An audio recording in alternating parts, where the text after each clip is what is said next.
I wanted to just give a little bit of background about Jen because, you know, it's fun to talk about great people. So Jennifer Raskas is the Washington, D.C. manager for the Shalom Hartman Institute of North America, which helps the Jewish leadership of Washington, D.C. think smarter and root their leadership in Jewish scholarship.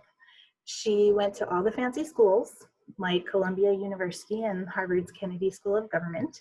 She is also a facilitator for Resetting the Table, which trains you to build dialogue and understanding in spaces where that seems impossible. She's a teacher's teacher, and hopefully many of you have had the opportunity to learn with her before, and hopefully many of you will take the opportunity to do so again after tonight. She and I have had some really great conversations in putting tonight together, and her grasp of what it means to be a true educator and to really share and encourage understanding and growth of knowledge is truly profound. We are in the best of hands tonight. So Jen, thank you so much. Great. Thank you so much, Ariella. And first of all, I want to thank you really for being a partner in tonight's program. You're such an incredible leader. I know a lot of people say, oh, it's a pleasure to work with someone. It's actually a pleasure to work with Ariella. Like the words joy and excitement and like fulfillingness. Like I definitely am like more deeply fulfilled by having partnered with you on this. And I just want to thank you so much for all of your inspiring leadership and visionary leadership that you bring to so many. Oh, and I see some in the chat. I see some here's. So I'm glad about that. Okay, so hi everyone. It's so nice to see some longtime friends, some new friends. I'm so happy and excited that we are all here together. And really right now we're finding ourselves in what is known as the days of awe.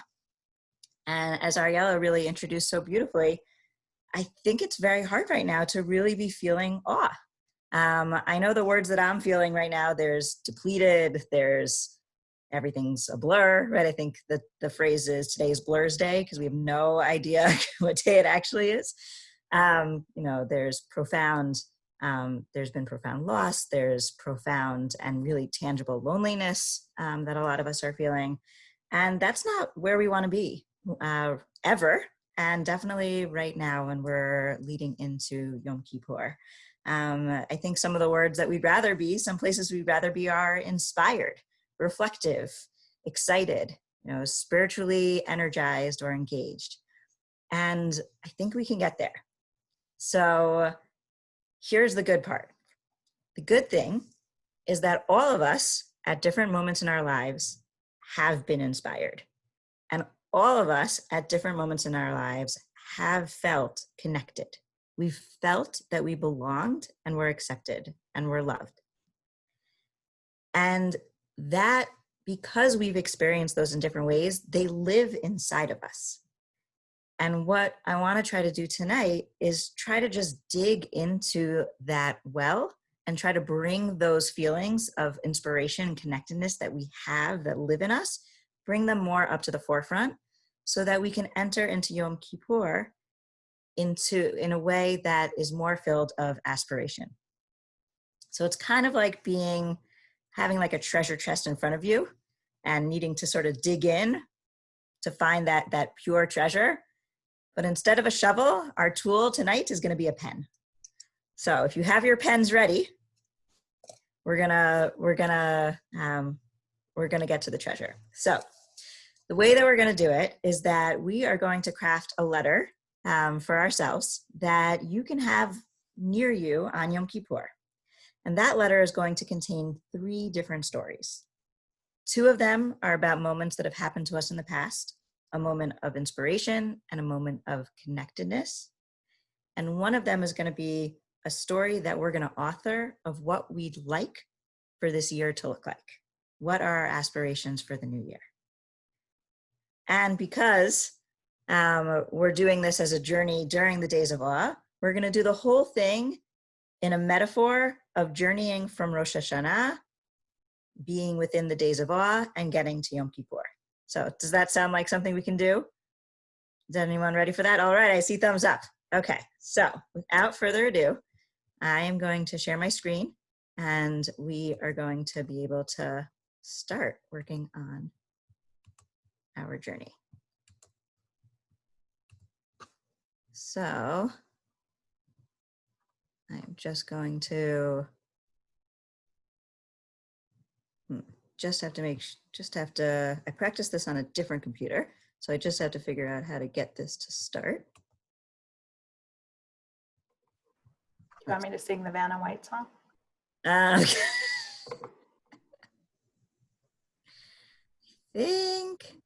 Where's that button where you just start the slideshow?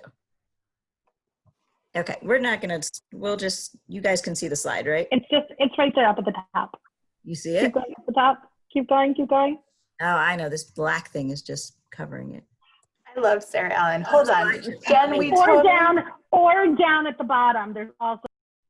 Amazing. Okay, did we do it? Hold on, wait a minute. I'm gonna TO because we forgot a really critical part of the introduction where Jen was going to be really also vulnerable and honest and say that, hi, by the way, one of her loved ones at home got kicked out of school because COVID and nothing is stable anymore and had to take someone under the age of what? Someone under the age of 13 months. To go get a COVID test today. So who may or may not be quarantining. So it's actually quite miraculous that Jen is here today and, dressed. So we're going to just give her a round of applause for being present. Continue to be patient. That is very, very nice of you. That is very nice of you. And that is exactly what happened is I practiced this on a computer that now my quarantine baby is sleeping next to. Don't say it out loud. We're also going to be patient if he wakes up, but he won't. Awesome. Okay, so here we go. Process of renewal, an evening of learning, writing, and reflection. Now, starting with our time at Rosh Hashanah, there's a really big hint that we have in our Rosh Hashanah liturgy that shows us that stories matter and that women's stories matter. And there's a lot more that I can say about this, and I'd be happy offline to go into it more. But suffice it to say for now that the Torah readings that we read on Rosh Hashanah tell us stories of 3 women, Sarah, Hagar, and Hannah. And in each of those stories, the women's emotions and thoughts start out somewhat invalidated. We're not sure if we should take them seriously. We're not sure if we should take their prayers seriously. And by the end of it, it is so clear that not only should we take them seriously, but the entire Jewish people should be reading about them and valuing them forever to come. So that's a really good sign for us that there's something about a woman's story that matters and our stories matter. Here's the framework that we're going to be doing tonight.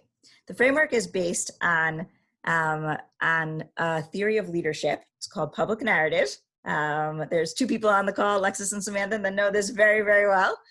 And it's a framework for leadership that leaders across the world use when they're trying to mobilize people to join them in a cause. And we are going to flip this framework on its head, and we're going to use it to mobilize ourselves. So within the framework, the leader tells a story of self. What is the leader story? The story of us. What is our communal story? And the story of now. What is the story of this moment that we need people to join forces to accomplish our goal? Here's what we're going to do tonight. We're going to start with that story of self. We're going to be telling a story about personal self-inspiration. Then going on to the story of us, we're going to think of ourselves not just in moments of personal inspiration, but in moments when we were connected to others. So what is the story of us? What is the story of personal belonging, of communal belonging? And then we're going to tell the story, the aspirational story, which is the story that we want to have leading into Yom Kippur. We're going to tell the story of now. So self, us, and now, those are our three stories that we're going to be telling tonight. And one of the most incredible things about this entire theory of leadership that is taught, like there are people all over the world using this. And one of the coolest things about the whole thing is that the person who designed it, Professor Marshall Gans, he is the son of a rabbi. And he realized very early on when he was designing this and seeing that this is really something that works, he realized that it is grounded in a verse in Pirkei Avot, also known as Ethics from Our Fathers, which says, if I'm not for myself, who will be for me? That is the story of self. But if I'm only for myself, who am I? If I'm not talking about where I fit within the larger world, then what am I? That's the importance of the story of us. And if not now, when? That's the importance of the story in this moment. So I'm just going to stop sharing for a second. And I'd love in the chat, we just learned a little bit about the framework. We've learned a little bit about other people who told stories. I want to ask you, why tonight is it so important that we write stories? Not just, let's put down bullet points of things that inspire me. Let's put down bullet points of times or ways I feel connected, but actually to pick one story of each and to draft it, to craft it, to actually go through the motion of writing down how it happened. What would be the reason why it would be so important to get to our goals for us to be telling a story? And we're telling it to ourselves. So any ideas you have, please feel free to put them in the chat. You can also share them out loud if that's easier. Okay, so I'm going to start us off. So has anyone been, oh, I got one. God is creator. We honor them by creating. I love that. That's awesome. That is awesome. Thank you for that. And I think that also mirrors what Ariella said in the very beginning, and when she went through the rules, that God lives inside of each of us, right? So part of us living out the fact that God lives in each of us is to act like God in the sense of being a creator just like them. Awesome. Perfect. To have a sense of the beginning, middle, and the end. Yeah. Alexis is writing that she feels a little fragmented right now. So right now in the current headspace that she's in, bullet points make sense, but maybe it's a good way to get past, the fragmented space we're all in to actually craft a story. I love this, that stories have grandeur and permanence and importance. Rebecca is telling us what happens when she writes, that she often ends up in a place that surprises her. I love that. I think that is so true. Wow. And that it's a place that ends up grounding her. That's not only in a place that's a narrative that's not only hers, but universal. That's beautiful. That's beautiful. These are incredible. The things that I wanted to share was that Marshall Gans, Professor Gans, who developed this theory, he talks a lot about how as humans, we inherently know that we live in a world that is uncertain. That we can pretend that there's certainty in some places, but deep down, we all know that the world is a place of uncertainty. And what is a story, if not the telling of someone who overcame uncertainty? And when we hear a story and we hear that someone overcame uncertainty, all of a sudden, we have hope for the own uncertainties that we face around us. And I've been listening to Brene Brown's new podcast, Unlocking Us. I don't know if give a thumbs up if you've been listening to that. Amazing. And I listened to her day 2 talk, which was amazing. And she also spoke about stories. And she said that what she realized about stories is that often day 1 is we face an uncertainty. Day 2 is we try to beat the uncertainty without being vulnerable. Right? The hero tries to do something in a way that, will be quick, doesn't work. And day 3, or the third and final part of the story, is when the hero of the story embraces his or her own vulnerability and actually overcomes the challenge. So I think another thing that stories do is they remind us of times, and when we're writing our own stories, we're going to be reminded of our own times in our lives when we may have been vulnerable, and how that vulnerability led us to a place that was really courageous. So the story hopefully will give us hope. It'll give us courage. And the last thing is, neurologically, a really cool thing happens when you're writing a story, which is if I'm telling a story of something that happened to me, the parts of my brain that did the actions or were engaged in the story light up as if it's happening to me right now. So if I'm telling you that I was walking, my motor cortex is going to light up. If I'm describing to you how a food smelled, my olfactory, part of my brain is going to start lighting up. So in terms of trying to get to the bottom of that treasure, to dig deep, one of the ways that we're going to be able to dig deep is if we start telling it in stories. Okay, so we have hope, courage, and getting to the bottom of the treasure chest. Everyone ready? Are you ready to go back to the PowerPoint? Amazing. Oh, yes, that does mean that you can do exercise by thinking about it. Yes, no, I wish.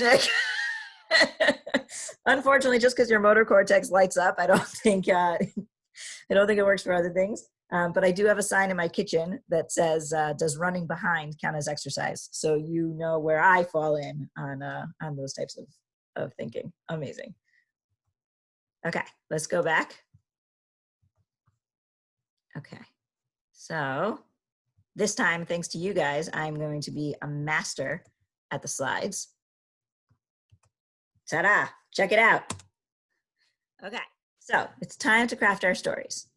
So these are going to be our stories of awe, right? Because we're trying to get to that process of awe. And again, we're going to start our journey from Rosh Hashanah, and we're going to end up in Yom Kippur. So let's start Rosh Hashanah. There were 3 different themes that came out in the liturgy while we were reading those women's stories. This was particularly in the prayer of the Amidah, which is one of the central prayers. There were 3 themes. The first one was a theme of kingship, was talking about God as king. The second one was thinking about our collective memory, zichronot, our collective memory. And the third one was about the shofar and recounting all different times in Jewish history where the shofar awakened us. So thinking about those 3 layers, the kingship, the collective memory, and the awakening, we're going to now attach them each to one of our stories. So when it comes to kingship, in order for us, again, working off of that beautiful concept of God lives inside of us, in order for us to be at a place where we're ready for Yom Kippur, I want us, when we're crafting our story of me, to be thinking of ourselves as, a little bit of a king or queen for just a minute, putting ourselves at the center, again, with a larger goal in mind. Then, what is us if not thinking about the collective memories, the collective experiences and moments we have? And when we think about the story of now, let's channel that sound of the shofar to awaken us into the moment that we are leading into. So with those 3 themes in mind, let's begin. So story of self, of kingship. So in a minute, I'm going to ask you to take out those pens and to start writing. And I'm going to play some music that hopefully will help us get into the spirit a little bit. So here's what I want you to do. I want you to conjure up a story of a moment that you felt inspired. Is there a time in your life? These are questions to help guide you. Is there a time in your life you felt called to do a type of work or take on a certain role? Is there a challenge you overcame that you're proud of? Was there a difficult choice you had to make that led you forward? And while you're writing about it, think about the values that underlay all of those things, whether it was the choice, the challenge, the role. What are the values that came across for you? And then just some more questions to think about. And we'll talk about those when we come back to describe the inspiration, how the inspiration felt, and what does it make you think. So I'm going to keep this slide up. And I'm going to play some music in the background. So let's take 3 or 4 minutes and go forth and craft. We're not going to have to share anything if we don't want to, right? Absolutely not. Thank you for reminding me. Yes. No, This is I'm just for speaking you. on behalf of myself and the bulleted and fragmented among us. This is for you. You do not have to share.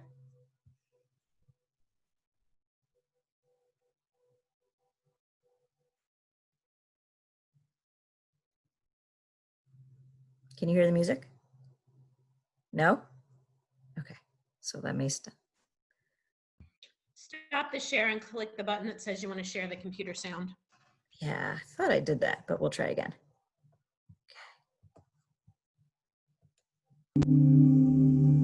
Now? All right.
Got a very good question. The 3 stories can be different.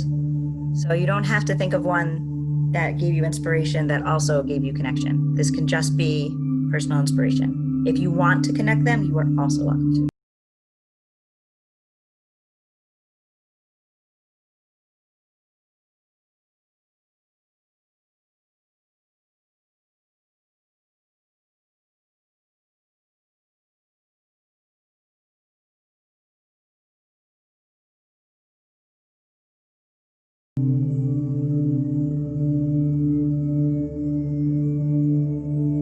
Maybe 1 more minute.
Okay, so what was that like?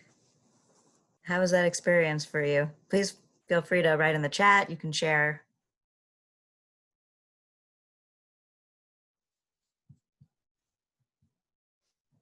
Can anyone describe, and again, oh, I see some in the chat, hold on. Brief. Need more time. Oh, okay, that's good. These are good things. And I can give you more time on the second one. So that's great.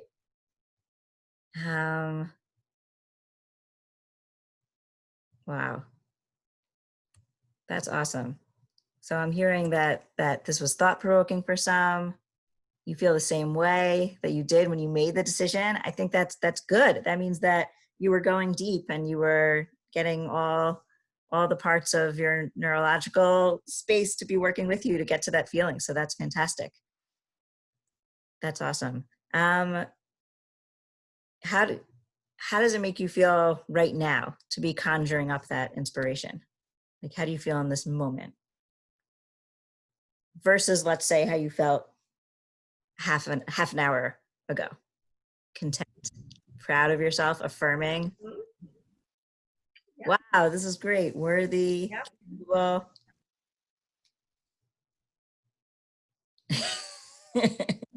don't worry, Maka. We're having another story coming up. That's amazing. Good. I'm really happy to hear. And again, this is about realizing that these stories, these moments of inspiration, they live inside of us. They're there all the time. And you know, it's there because they live within us. We can always reach into them when we need to build them up. Okay. Yeah. I think that makes sense also if it's bringing up, you know, some hard considerations also. Does anyone who wants to, again, this story is just for you. This letter is just for you.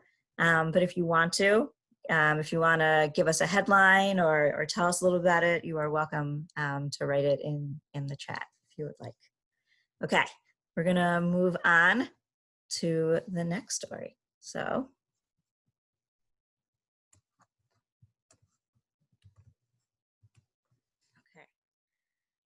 So now and again, this can be the same story, and now you're just talking about it a different way, or you can think of a totally different time in your life. Totally different time in your life. Now I want you to think of a story of us. So channeling the Zichronot, the collective memory of Rosh Hashanah. Think of a story where you felt connected. And here's some questions for thought. Is there a group of people with whom you felt that you belonged, that you were accepted, that you were loved? Is there a group of people you had maybe an immersive or enlightening or even life-changing experience with? Or is there a group of people that you overcame a challenge with? Those are all questions to help you think about a specific time in your life, a specific moment when you felt connected to a group of people. And then think about describing that connection.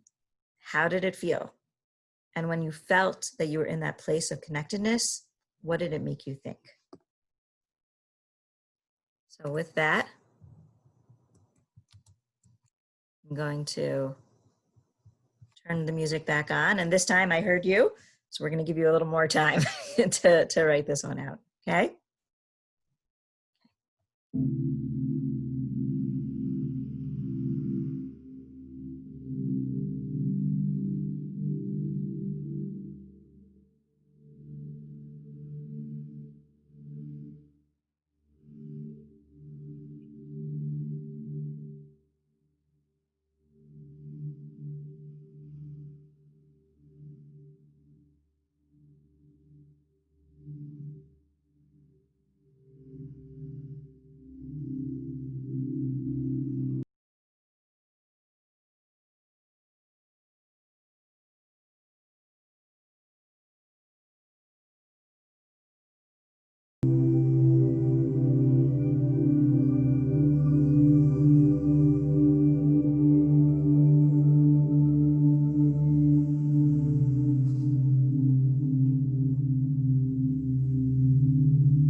Hey,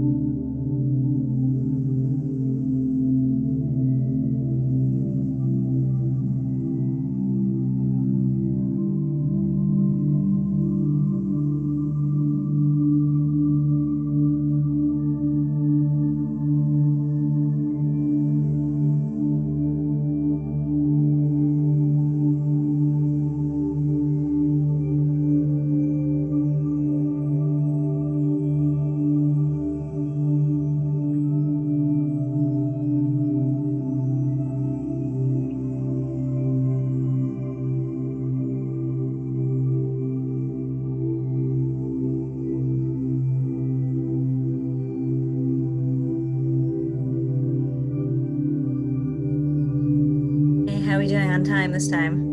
Okay. Okay, we're feeling good?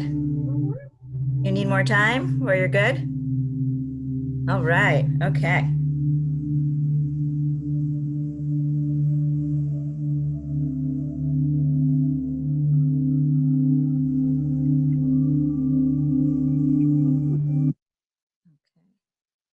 I'm going to go back and stop share for a second.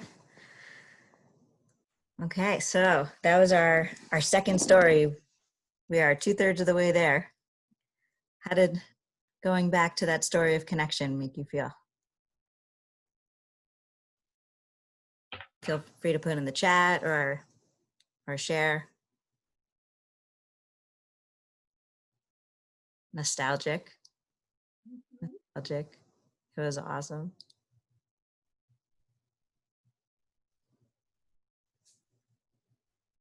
Wistful. I like that. Longing. Yeah. Energized. Wow. I hear that. Oh, wow. Yeah. I hear that. I hear some of the sadness of, missing who you were at the time, because there is such a difference between where we are then and where we are now. And I think maybe one of the things that we can try to do is to really honor that, to be there and say, yes, like this is a hard thing that we're going through right now. And,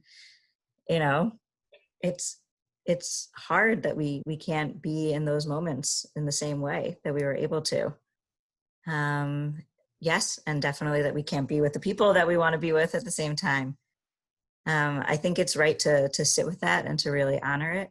And then also to see if there's a way that we can access those feelings that we had, those feelings that we had of feeling that connection and that love. And digging into that and seeing if there's ways that can help, fill us up in this moment. Does anyone want to share any headlines or any parts? Again, you're welcome to keep the story just for you, but anyone want to share any of the headlines or the moments that they were writing about for either of the first two?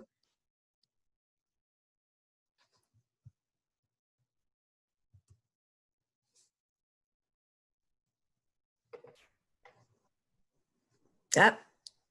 Ariella? I'll go just because I get to embarrass two people on the call. Two of my stories that I picked involved two lovely women here who are part of my foundational growth. And so one was a story with Rebecca 100 bazillion years ago as a total child. And the other was with Shari, with also another opportunity for growth. And both of those spaces, I remember feeling just totally being myself in both of those spaces. And that's a rarity, I think, for me at least. So I get to thank both of them. Beautiful, thank you.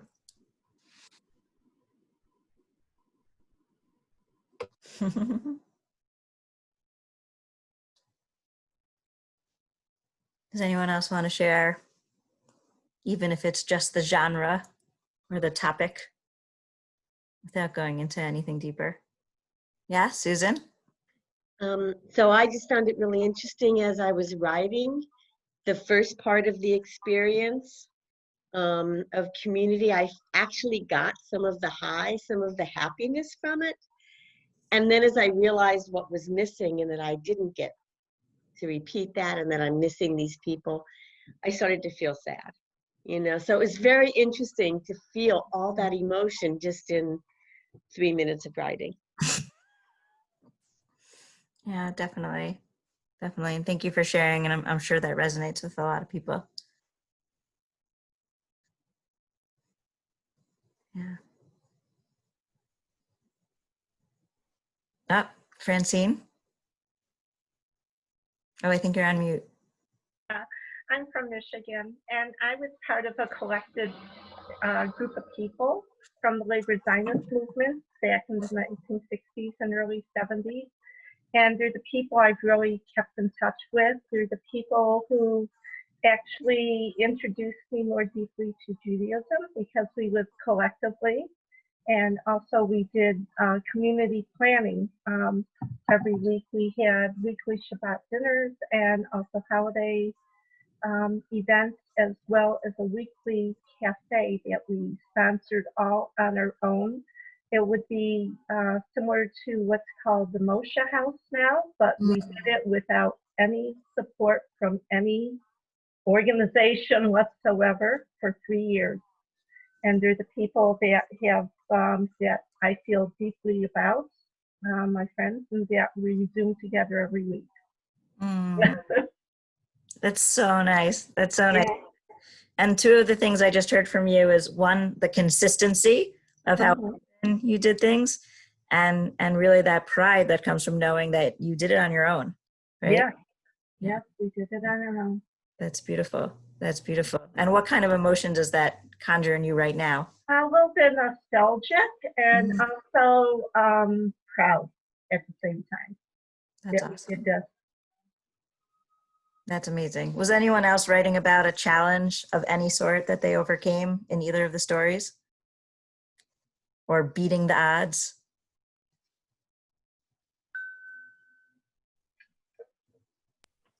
I mean, I sort of wrote about the challenge of expectation.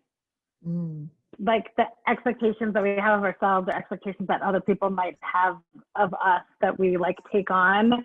And then like, what does that mean? And is there disappointment or is there success, or, you know, how to sort of repackage that a little bit. Yeah. And did that fall on your inspiration story or in your connectivity story, or a little bit? It fell on my inspiration story. That's awesome. Yeah, but it could fall on the connection story too, because maybe connections are also about expectations. Absolutely. Absolutely. Wow. Okay, so let's take a deep breath, because I know going through stories is a lot. As people said, that was a little bit of a roller coaster in 3 minutes. So let's take a deep breath and again, honor the parts of this that are hard and sad and nostalgic, and see if maybe like as you're breathing in, try to think about the story, and as you're breathing out, try to breathe out the parts of it that are the nostalgia and the sadness, like in a way that like we accept them, they're there, they're real. And at the same time, now breathe in again and see if you can really feel the parts that are inspiring, the parts that you're proud of, the parts that made you feel like you belonged and where you felt connected. And with that, let's go to the third piece.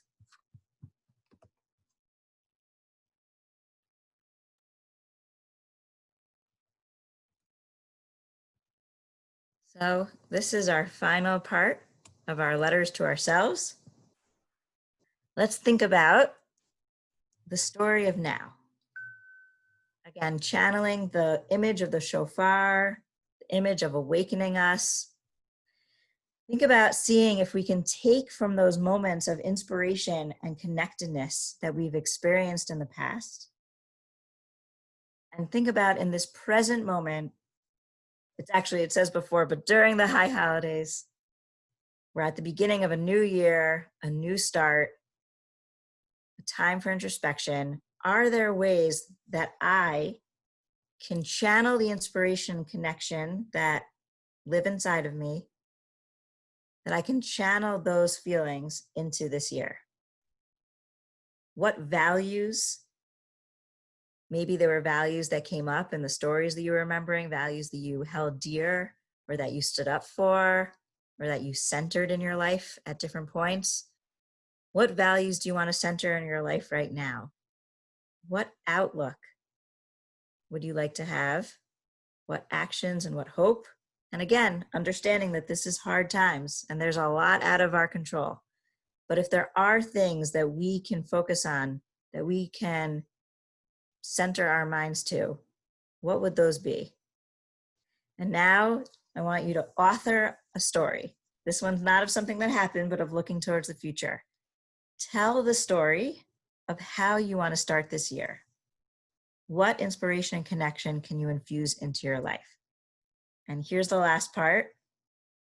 When Marshall Gans teaches leaders around the world to mobilize people, he says you always have to end it with an action.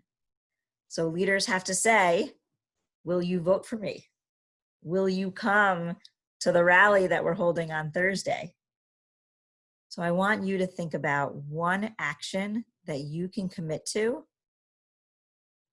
that'll help you start out that year with that inspiration and connection.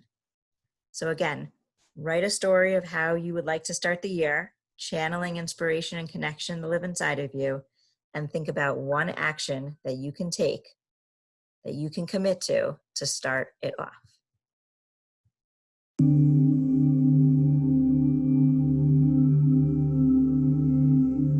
And I'll check in about timing again.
How's the timing going?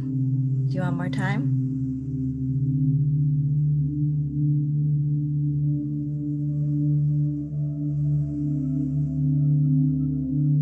I see a few people writing, so we'll give it a teeny bit more time.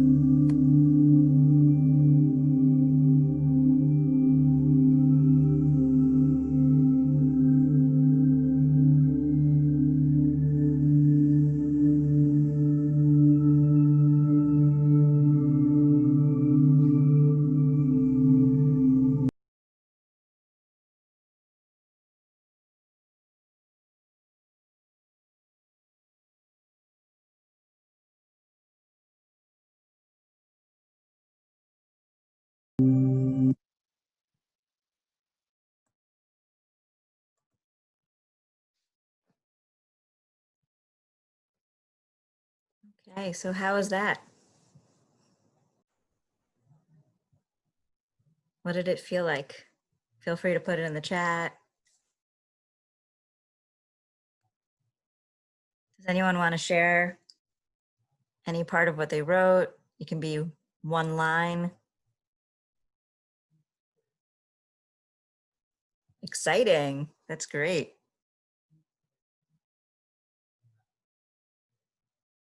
Oh, that's great. Thanks, Ariella. Feeling good to accomplish something.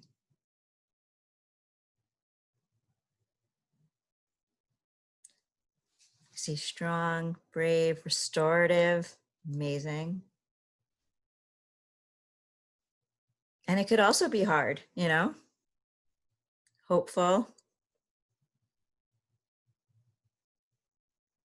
Is there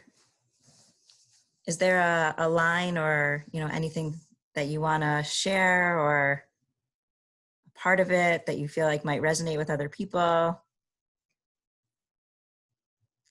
Resilient. Oh, I'm seeing some really nice words come in. Conflicted. I hear that. Yes, Liz, self-care is so important. I can share a little bit. That'd be amazing. No, I was thinking about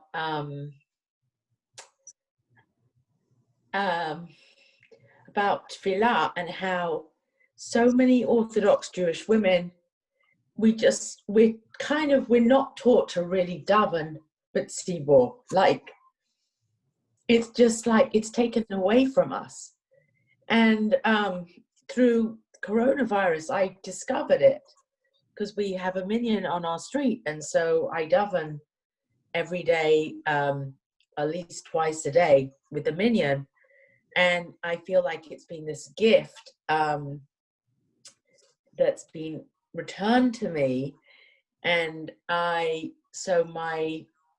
hope that my action moving forward, especially as the weather gets colder and it gets more and more difficult, is that I continue to, you know, in some way feel part of a tefillah b'tzibor, and yeah, and sort of find a place where women can kind of come together like SVIVAH in tefillah and singing and, you know, support. Yeah. That's amazing. And it sounds like in a time when there's so many parts of our lives that we have to separate and come out of community, in this way you actually found community. And yeah.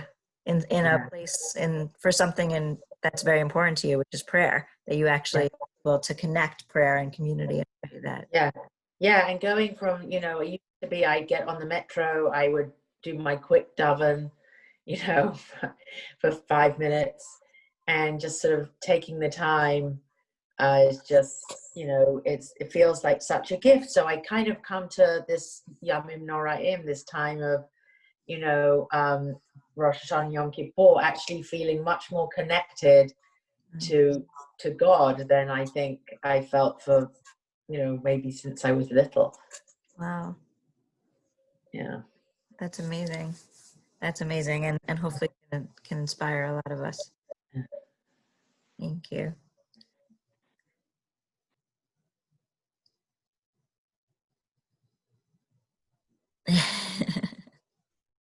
I see other people talking about how, yes, the prayer has become easier in some ways now that bed and Zoom are closer together. Anyone else want to share the topic or the headline, or what about that commitment part without even sharing the story or what's behind it? Anyone want to share that commitment line? Okay. I should say it sounds trite, but I'm committing to trying to quiet the noise. I love that. That just seems to be right now what the problem is. It's noise from everywhere, from everything in my house. My husband had the point earlier in the pandemic that everyone has exactly what they don't need right now. I have so much noise in my house and all I need is quiet. And I have friends who are by themselves and they have so much quiet and all they need is noise. And so I'm just trying to find that center there. That's beautiful. That's beautiful. And yes, it is crazy how much when we're all separated that, you know, it just shows how much better it is when we're able to all come together and share. Yeah. But I love that, to quiet the noise. I think I saw some other things in the chat. Nice. Commitment to submitting my writing and believing that what I write is worthy of being read. I love that. And Carmen, I hope that I get to read it. I'm looking forward to reading it.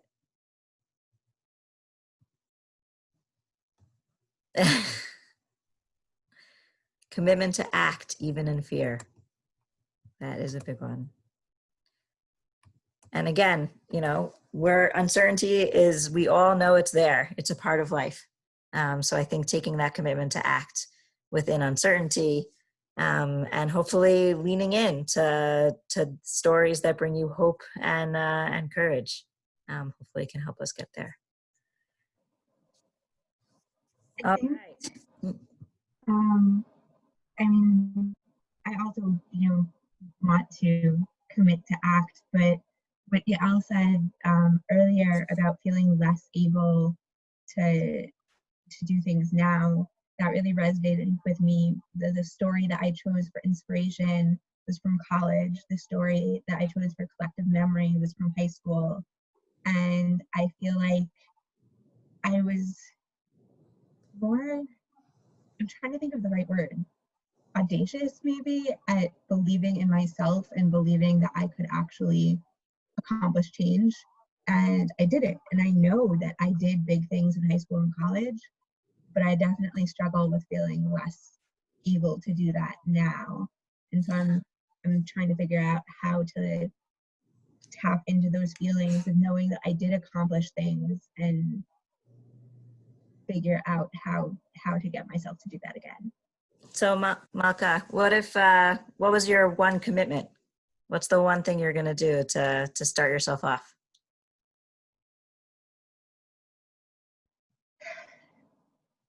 I keep saying that I'm gonna do some phone banking, and I feel like that's something that I need to make time for, and something that once I actually do it will feel meaningful and will feel like I'm accomplishing something. I just need to get over the fear of not knowing what to say and just sign up and do it. Yeah. So I think part of it is just when we have these huge things in front of us that seem insurmountable, it's impossible to know how to enter it. And that's why even breaking it down to just that one act, like just that one little thing, leaders do it all the time. Will you come, I'm meeting with you one-on-one. Will you come to our meeting, our rally that's on Thursday?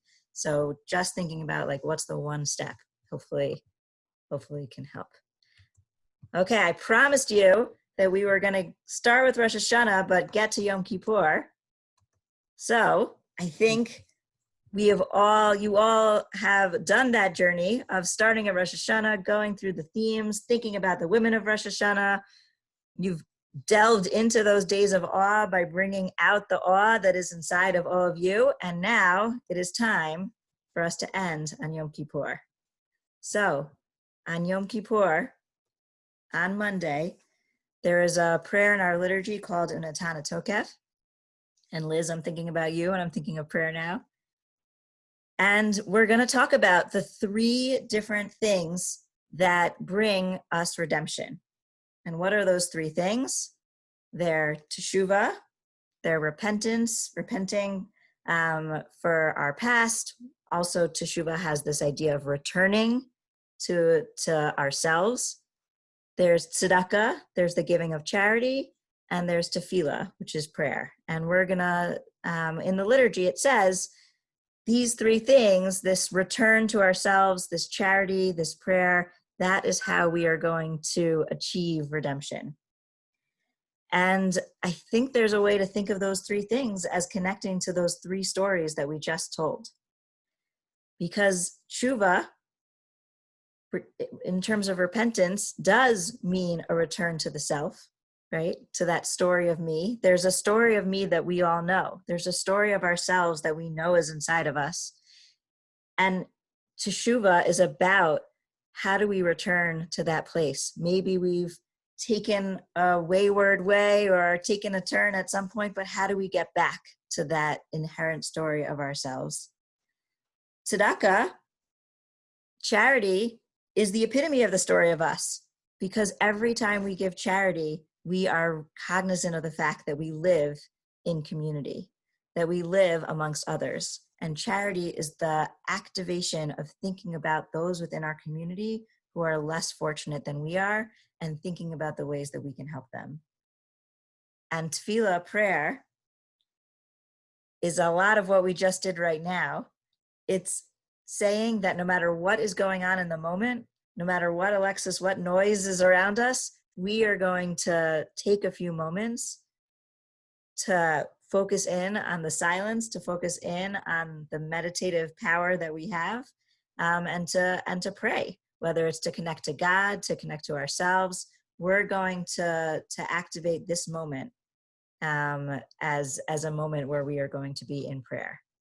So I hope that tonight what we were able to do is to think about that story of me, to channel that return to self, to think about that story of us, to channel that feeling of community and belonging that we have, and to channel that story of now, to channel that awakening that we all can do to get us to the places where we want to be. So thank you all so much for joining. And I'll just put a slide up with my email address, because I'd be happy, see if I can get that working. I'd be happy to, you know what, I'm just going to put it in the chat. That's easier technologically. I'd be happy to be in touch. And really, I just want to thank all of you for really bringing yourselves, bringing your stories, and just remember that inside of each of us, those moments that we've had in our lives of inspiration, those moments we've had of connection, they're there. They're always there. And we have the tools, whether it's a shovel or a pen, we have the tools to always bring them up. And I hope that we are able to bring them up, and that we are all able to enter into this year with beautiful aspirations for the future and beautiful aspirations for ourselves. That's it. I want to let everybody unmute just to give you the round of applause for that incredible last 3 minutes of just, I've never felt positive about Unatana Tokef. That was amazing, reframing it as something so positive. It was fantastic. Thank you. I'm allowed to make noise. Okay, good. I'll make noise for everybody. That was amazing, Jen. Thank you, thank you, thank you. Thank each one of you for being so open and sharing and letting me learn from your stories. That was so fantastic. Yes, this should be the beginning of a path into something better, where we feel stronger and strengthened by each other. I am so incredibly grateful to you, Jen. And I have to, as always, just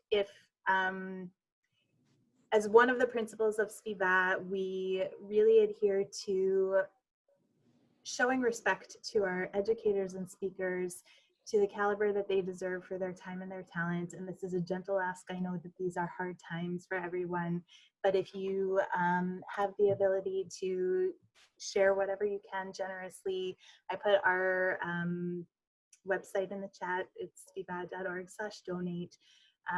We believe very much in showing our appreciation for the tremendous talent and value that our educators bring. So thank you for helping us do that.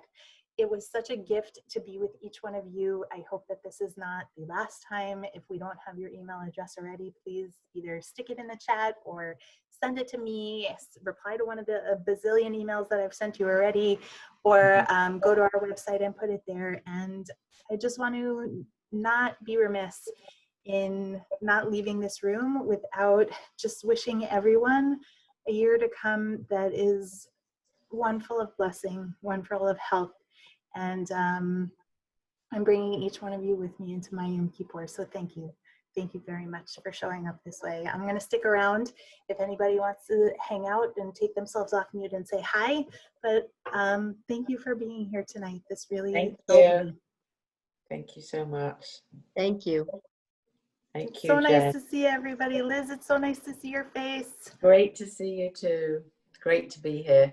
Yeah, thank It's you. so nice Also. to meet everybody. I don't know Francine. I don't know Natalie. Sarah, where are you speaking for Yom Kippur? Yeah. Apparently at my shul in Washington Heights, it was like the surprise of today. That's awesome. Sort of. Now I might have something to say. Earlier today, I didn't think I'd have anything to say. As long as you quote the amazing Jen Raskas, or, you know, bring her with you. I'm pretty sure she knows what Washington I mean, is. I might be quoting her because I will not do justice to the professor who she brought from Harvard. I won't do it justice. So we'll all be attributed to Jen Raskas. Sarah, if you email me, I can email you some of his on the topic. That's good to know.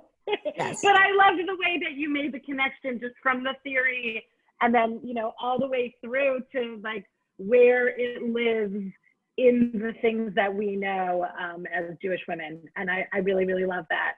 And not everyone can do that. So it's like very special that you were able to make that leap. It's, yeah, so I love it very much. Thank you so much. That's so nice. Jen, Yes. at the beginning, you mentioned an author, Bernie Brown. Oh, Brene Brown. Can you tell me a little bit about her and her work? She's amazing. So she writes a lot of books. Mostly she's known for her writings on vulnerability. Okay. She's very funny because she did research where she was hoping to find out that you don't have to be vulnerable in life. But then she found out you do. Because if you turn off vulnerability, you may turn off fear, you know, and risk, but you also opportunity. But you also turn off opportunity and joy, yeah, and all those things. Exactly. So, so she has written a bunch of books, and she actually has a podcast right now that I found really helpful and inspiring during this pandemic. It's called Unlocking Us. Okay. And I would definitely recommend it. And I quoted the first episode from season 2, which is on day 2. So you can look that one up. And I just want to be very authentic about aspirations. This behind me is an aspiration. This is not my, this is something I found in Google. It's amazing. It was perfect. I looked at it and I went, oh, my sister-in-law would think that was like the best thing ever because all of their books are arranged by color on their shelves. And it will never be me, ever. So I am aspiring to, I've been watching on Netflix, The Home Edit, which is all about, so I did arrange my 4-year-old's bookcase in color order, but that means that there is like this much of my house that looks like this and the rest of it. Wait, can we rewind and go, how does your 4-year-old's bookcase stay that way? Oh, I don't know. I did it like 2 days ago. That's wild. I'm like, all I want to do is like pick up my computer to just show you the disaster that is all around. That's amazing. There is nothing nice. Francine, I wanted to tell you, I was born in Lansing, Michigan, and I lived for 4 years in East Lansing. And your story about the labor Zionists and living together and communally just reminded me of my parents and the little shul they used to belong to, and yeah, and their connections from that community are still alive. They're still very close friends with a lot of people that were in my early life. So, I'm also from Michigan. So hello, other Michiganders. I'm Is sorry, this I like didn't where get we're your supposed to name. move? I didn't get your name. Oh, my name's Natalie. Natalie, glad you spoke. I'm really happy to meet everybody. I just like listening to you guys from Michigan talk. Correctly. I pick up Minnesota also because the rest of my family lives in Minnesota. So I pick it up. Forget New Jersey. So, That's awesome. I have a little bit Canadian. Am I allowed to ask Adina Raskas if she's related to you? Mm-hmm. She is. Adina, can you get off? Can you unmute? Wait, I'm definitely related. In the good way? What? In the good way? Well, yeah, I provided her husband. Fine, that's fair. That's totally fair. Is that good enough? You get a pass in my book. Especially because your husband over Zoom managed to take care of one of my kids. What did he do? What? As a doctor, just as a doctor. Not in any other weird way. Well, anyway, it was nice hearing all of you. I'm glad you're here to So I'm sorry. Okay, so I'm interested in what other programs that you have planned in the future. That is always a great question. I can't think past tomorrow. I'm kidding. So what I'd love actually, and I should have... Maybe you should give a class on how to think about tomorrow. That's too overwhelming and daunting. That's beyond, that's not a goal that I can aspire to. No, because also I'm lying. We do have a program coming up at the end of October where Professor / Darshanit Miriam Udell just put together a book where she's a Yiddishist, which I love. And so she just translated and researched some lost children's and women's stories. Wow. And so she's going to come in conversation about, again, women's stories and their importance. And so that's going to be a lot of fun. She's awesome. And hearing her speak Yiddish just makes me think of my grandmother, and I just could listen to her all day. So that'll be a lot of fun. And also, I can stick it in the chat, but if you are on Facebook at all, we just had actually a fantastic program last night with actually Eliza Sperling, who was here, was the person who led it and convened all of our great educators. And it was also just bringing us together, trying to get to and through these high holidays. I think we're missing each other a lot. I know I really, more than I think I'd care to admit, because I have trouble actually with praying as a collective. I get really, really distracted in a group. I think I find it hard to stand alone in my own prayer with the dauntingness, I think, of the liturgy and the whatever I was ingrained with as a kid. And I really miss having community around me. So Jen, having people and a space where we can really share what we have inside, it gives personally me tremendous strength. And more than ever, this year is insane and we need each other more than ever. The idea of facing all of this by alone is too much. So hard. So hard. And thank you, Ariel, for creating that space. You know, and you're creating it not just tonight, but in so many ways.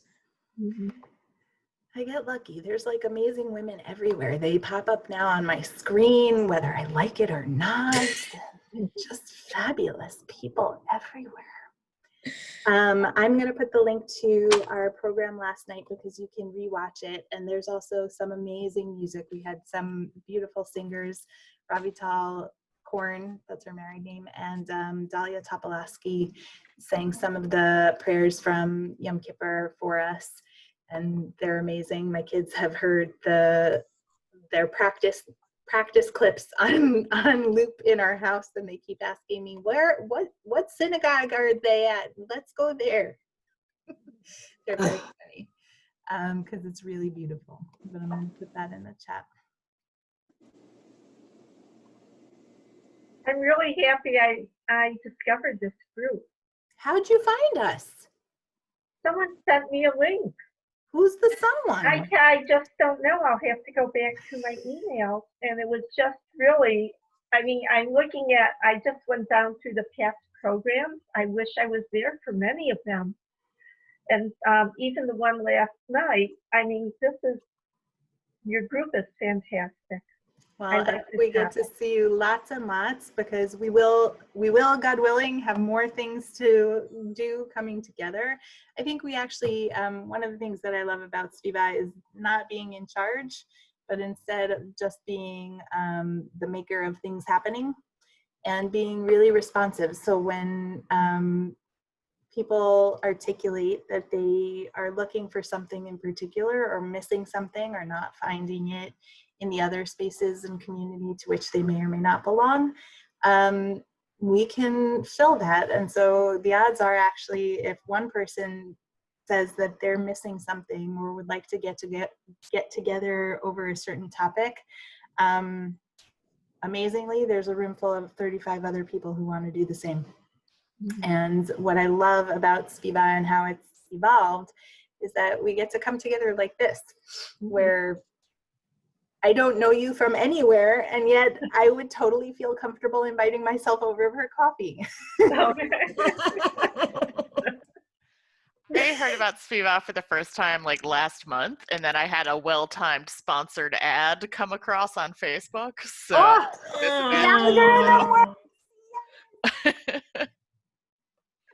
that's awesome. Oh my gosh. How'd you hear about us the first time? I'm always so curious. I'm supposed to be doing this research. I think it was at this thing with Drisha for Tisha B'Av. Nice. I am currently in a conversion process, and it's been a real sausage fest of a situation, and I'm just like, where are women? I don't want to talk about these things with men anymore. I'm sorry. I know a lot of them. There are a lot of amazing women who we can send you to, but if you were already at Drisha, you met a lot of them. Was Eliza there with you? Eliza Sperling? I don't remember. Okay. No, I know she was there. I was starving at the time, so. No, totally fine. But if now I assume you have our email address and mine. So if you ever want to find some other fabulous people to talk to, they do exist. Yeah. And they're amazing. And Ariella is amazing at connecting people on so many levels about so many things. Like when I need to find people for something specific, I go to her and ask for help just because she's so wonderful at it. I'm just a shameless Facebook poster. And just, we all have those things that we can't really just yell from the rooftops ourselves. Okay, so when is your next program? I'm going to check. It's either October 27th or 29th. I'm telling you, I can't think past tomorrow. It's not even September 27th or 29th. You're like, I will tell you, it is the 27th. Okay, super. And it's actually, I believe, a daytime. We're experimenting with daytime. Okay. To see what happens and if that's a little easier for different people to come. I'm a night owl. But it is fantastic to know you guys. What? I'm now reading some of the chat. There's some really stuff that came There's amazing stuff in there. It's hard to be doing it and reading all the things, but I found some stuff I missed. It's really, really powerful. You really created something so evocative that I would never have paired with any of the liturgy. So I don't think I've ever taken myself through this exercise independently. And then to be able to match it up to the liturgy, especially now when it's like so solo. It really is really powerful. I'm gonna like go and tell all the peoples. Do you know like what we could do with this? I read the Torah reading every year on Chag, and I never put together that it was 3 stories of women, and that was just eye-opening of like, I've been reading it, but I just haven't been processing it in that way. Yeah, it hit me this past Rosh Hashanah in a way, and Ariella, like this program was actually already planned, and then it hit me, and I'm like, oh my God. So maybe it's because like there's less noise in some ways, so we can focus more on some things. But yeah, the fact that it's 3 women, and I think that at the end of each of them, they were validated in ways that they weren't in the middle of the stories, and I think that means something. That absolutely. Yeah. You gave each of our own stories and experiences more power than I think I've ever let them have. That's and awesome. To feel a modicum of control right now, I think is huge. I'm really grateful. The idea of really being able to feel like there is something that I can accomplish, something that I am able at is really, it lets me show up in a way that reminds me that I am not just like a passive actor, but that it can let me reclaim that narrative of a responsibility to act as who I am, because I actually can. Like there are things within my control. Wow. It was really beautiful. Well, if I had any part of that, then I really appreciate that you saw that and that you brought it out to the community. So thank you. Well, my goals were like finding a vaccine and discovering oil in my backyard. So I'll let you know when I do all.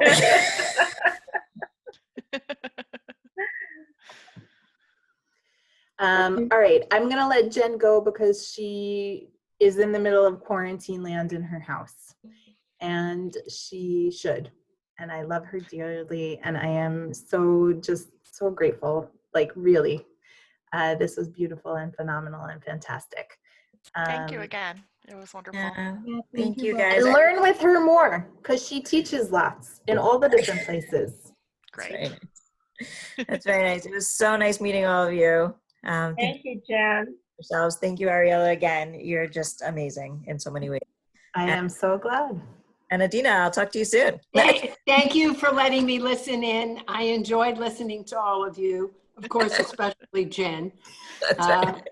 Especially Jen, but she's always good and she's always got great thoughts. And I'm glad all of you got to hear her. Oh my gosh, that's real praise from a mother-in-law. That is. I don't think I can have a higher note to end on. So on that note. Bye. And Gemar Chatima to everybody. Francine, we'll see you soon. Please, yeah. Thank you. Good. Have a great night. Good night. Easy fast. You too. And good Shabbos too. Good Shabbos. Oh God, it's Thursday. Here comes first. I totally forgot it's Thursday. Okay.